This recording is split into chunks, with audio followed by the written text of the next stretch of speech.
उत्तर प्रदेश का ग्रेटर नोएडा शहर सोना उगल रहा है। ग्रेटर नोएडा के सोने से यहां के खनन माफिया की चांदी हो रही है। रात को यह खनन माफिया बड़ी बड़ी जेसीबी मशीनों व डंपरों के माध्यम से ग्रेटर नोएडा की बेशकीमती जमीन को खोखला करने का काम कर रहे हैं। आलम यह है कि लाखों करोड़ रुपए के इस खेल में ना तो इन खनन माफियाओं को अधिकारियों का कोई डर है और ना ही शासन का, जिसके चलते खनन माफिया धड़ल्ले से खनन कर रहे हैं। और उसके बाद भी जिला प्रशासन ने खनन माफिया के खिलाफ कोई उचित कार्रवाई की है, जिसकी वजह से खनन विभाग पर भी सवाल खड़े हो गए। एक तरफ उत्तर प्रदेश सरकार अवैध खनन के खिलाफ सख्त कार्रवाई करने का दिशा निर्देश दे रही है, लेकिन दूसरी तरफ खनन माफिया के हौसले इस कदर बुलंद हैं कि खनन माफिया ने वन विभाग की बेशकीमती जमीन का सीना चीरकर अवैध खनन करते हुए मिट्टी और बालू निकालने का काम कर रहे हैं। आलम यह है कि खनन माफिया के द्वारा धड़ल्ले से खनन किया जा रहा है। जिस जगह यह खनन किया जा रहा है उसे कुछ दूरी पर ही इकोटेक वन थाना भी मौजूद है, लेकिन इसके बावजूद भी खनन माफिया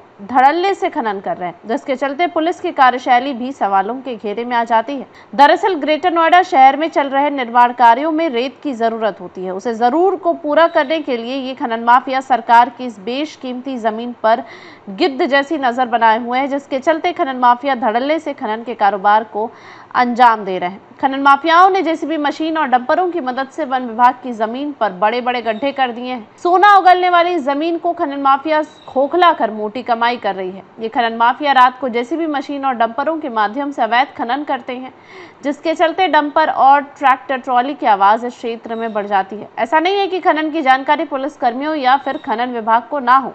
जानकारी होने के बावजूद भी खनन विभाग के अधिकारियों के द्वारा कोई उचित कार्यवाही नहीं की जा रही है।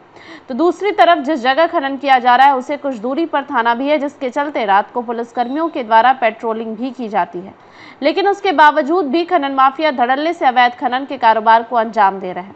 ऐसे में सवाल खड़ा होता है कि क्या पुलिस कर्मियों को यह खनन माफिया दिखाई नहीं दे रहा है। वहीं दूसरी तरफ खनन माफियाओं के द्वारा किए जा रहे अवैध खनन के वीडियो भी सामने आए हैं। कैसे खनन माफिया धरती का सीना चीरकर अवैध रूप से बालू खनन कर रहे हैं और डंपरों में बालू रेत भर कर ले जाते हुए नजर आ रहे हैं। एक तरफ उत्तर प्रदेश सरकार अवैध खनन पर लगातार कार्रवाई करने के अधिकारियों को दिशा निर्देश दे रहे हैं, लेकिन दूसरी तरफ खनन माफिया थाने से कुछ दूरी पर खुलेआम अवैध खनन करते हुए पुलिस और खनन विभाग की कार्यवाही को सवालों के घेरे में खड़े कर रहे हैं। अब सवाल खड़ा होता है कि क्या इन अवैध खनन को कारोबार को करने वालों के खिलाफ जिला प्रशासन और पुलिस प्रशासन सख्त कार्रवाई कर पाएगा, या फिर ऐसे ही यह खनन माफिया लाखों करोड़ों रुपए की वन विभाग की बसे कीमती जमीन को ऐसे ही खोखला करते रहेंगे।